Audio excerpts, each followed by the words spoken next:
If you're using or thinking about using topical Minoxidil and want to avoid growing a beard, stray forehead hairs, dealing with greasy roots and headaches, then keep watching. These are my pro hairstylist tips for better results and fewer side effects. Let's start off with the beauty tips, and then I will get into the pro hacks for boosting results.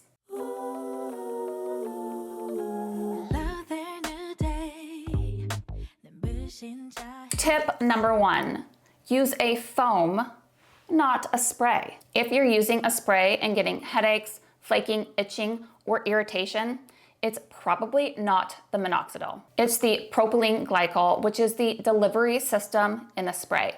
Studies show that up to 40% of people react to that ingredient, not the Minoxidil.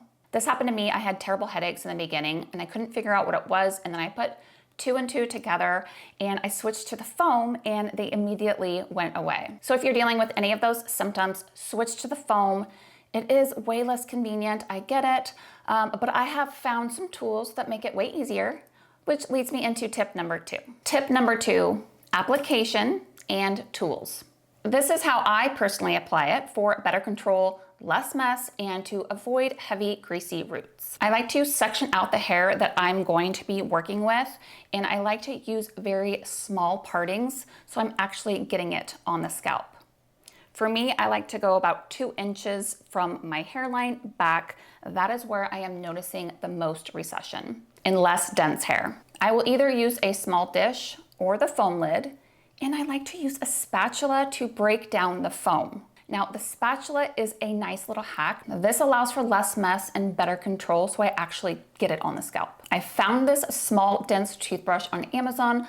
I like the fact that it's nice and soft, but also dense, and I will use the edge to gather the foam so I can stamp it into my hairline and then really work it in. I have tried a makeup brush because I saw somebody else doing that, and that was a fail. But if you found one that worked for you, definitely put it in the comments. The goal is to get it on the scalp, not just the hair. I love using this brush that has a pointy end so I can section my hair and then brush it through.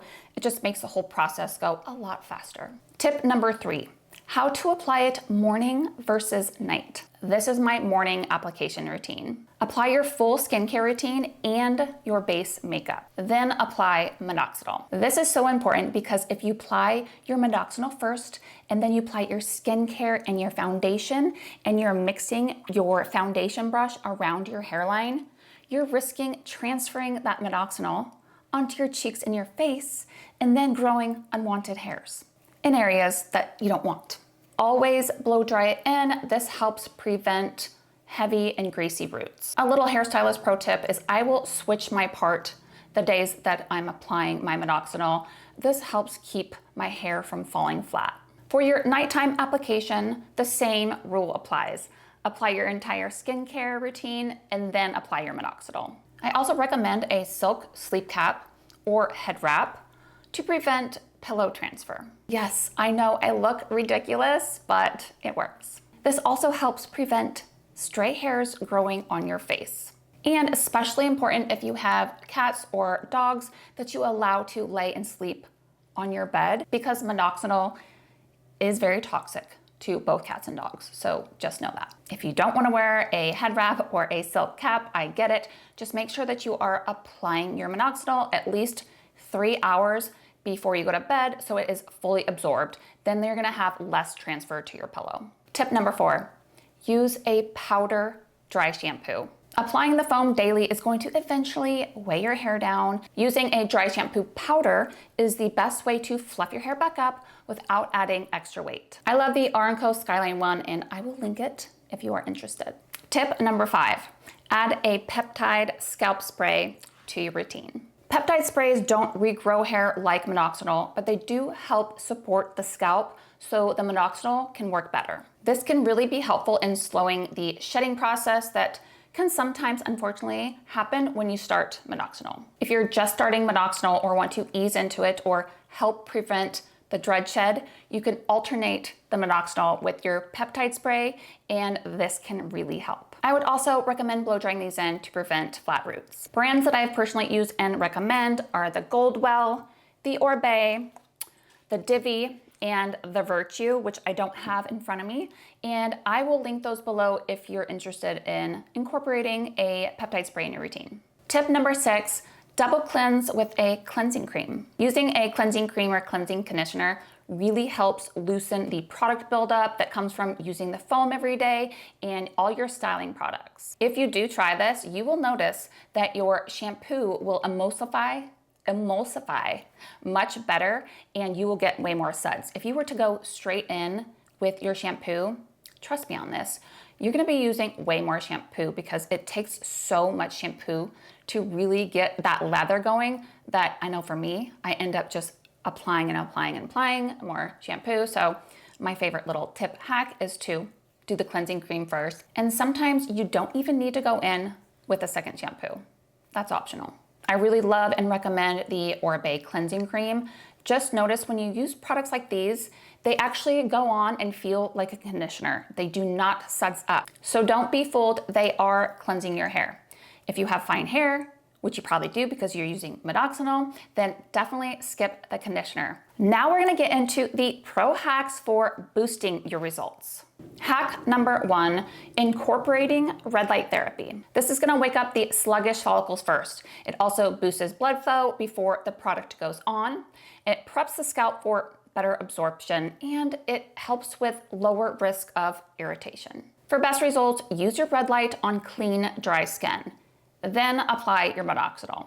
You can use a red light hat, a handheld device, or a panel like I do. I did just order a red light scalp massager stimulator doohickey, which I'm very excited to try, so I will update you on that.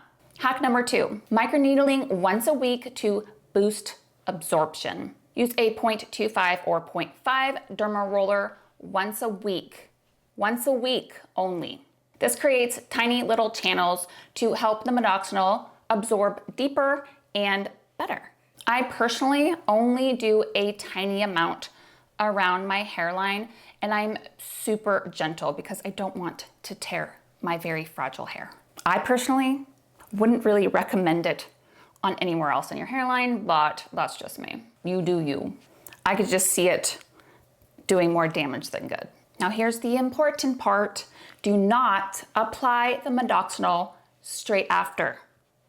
That's the night before. Do it either the next day or the next night, preferably. So 12 to 24 hours later. Otherwise, you're risking irritation, just so you know. If you do not wait the proper amount, you absorb too much too fast, which increases irritation and increases unwanted side effects. If you are not comfortable with microneedling, you can simply start by using a brush to stimulate your scalp. It won't be as effective, but it still helps. Hack number 3, tretinoin can increase effectiveness. This is one I would definitely recommend chatting with your derm first, but you may already have some tretinoin on deck. What I can tell you is a tiny amount can really help improve the absorption of your Minoxidil. But I would suggest using very little, starting slow, and alternating your nightly use. What I've been doing is using my tret like I would normally, and then taking